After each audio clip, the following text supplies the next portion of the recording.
Ever said something in public and immediately thought, did I just commit a HIPAA violation?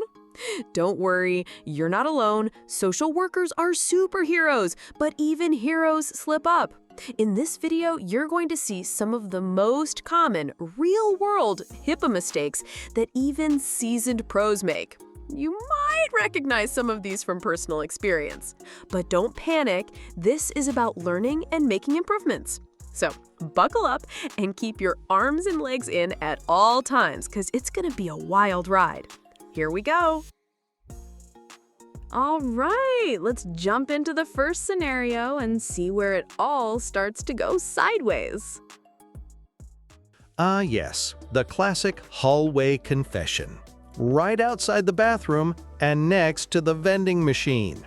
Because nothing whispers professional like echoey tile floors and accidental audiences.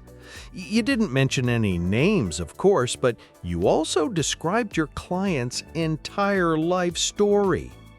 But I spoke in a soft, quiet voice, you tell your HR manager. Unfortunately, whispering in public doesn't mean it's less of a HIPAA violation. Up next, a classic slip of the texting thumbs. Because what's HIPAA without a little digital danger? Mistake number 2, texting PHI. You just left the office for the day and completely forgot to double-check if you put the correct diagnosis on the billing form. You don't want to look dumb, and you definitely don't want your agency to lose out on a payment.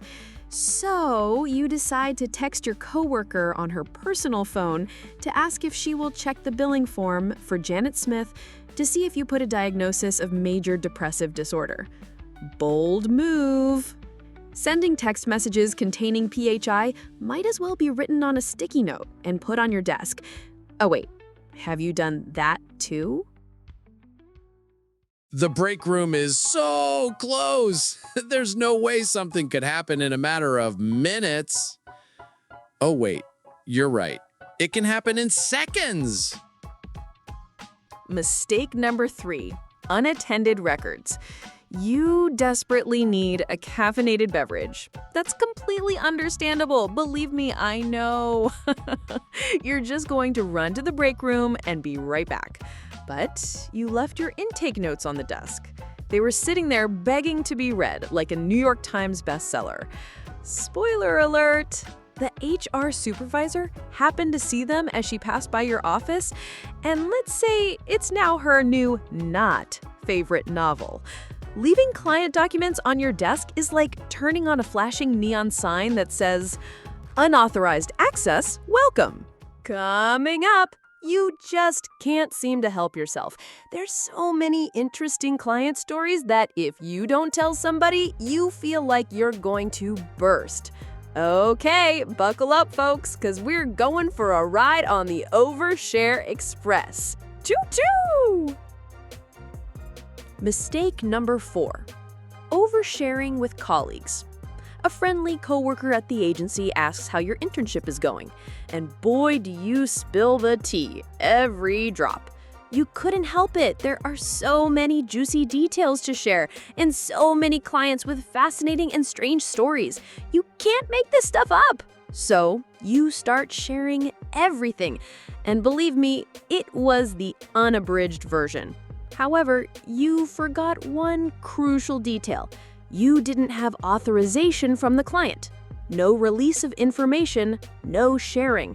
Remember, this is HIPAA, not story time with strangers. Social media meets social work. Spoiler alert, it's not a match made in privacy heaven. Mistake number 5, smile for the lawsuit. It started so innocently. A breakthrough session, good vibes, and a quick, cheerful selfie. Just wrapped up an amazing visit with my client, you captioned it. Adorable, right? Wrong. So very wrong. Even if your client said, sure, in the moment, you need a signed, detailed release of information specifying the use of their image. Even feel-good moments can break HIPAA wide open if they identify the client, even indirectly. Your intent was inspiration. The outcome? An ethics committee review. So next time you feel that social media itch, maybe take a selfie with your cat. They don't mind, and they generally don't file lawsuits.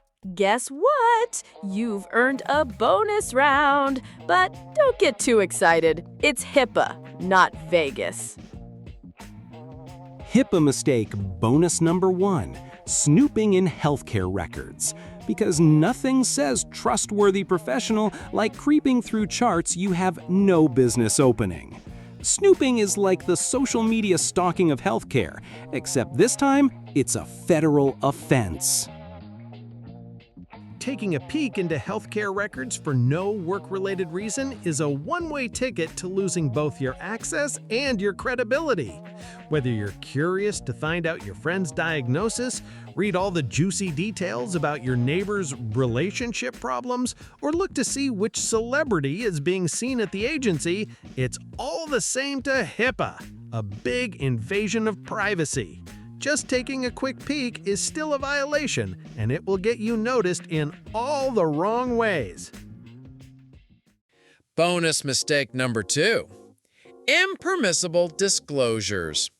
Because sometimes the biggest HIPAA violations start with the phrase, "I probably shouldn't tell you this, but..." Impermissible disclosure is sharing client PHI with an unauthorized person. It can include leaving a voicemail with a family member of the client, or maybe you just sent unauthorized records to the lawyer of your client's former spouse. Because after all, a lawyer would never purposely have you violate HIPAA, right? The rule is simple. A client's privacy comes first and foremost. No release, no information. Congratulations! You've made it to the end of the HIPAA Mistakes Adventure Part 1.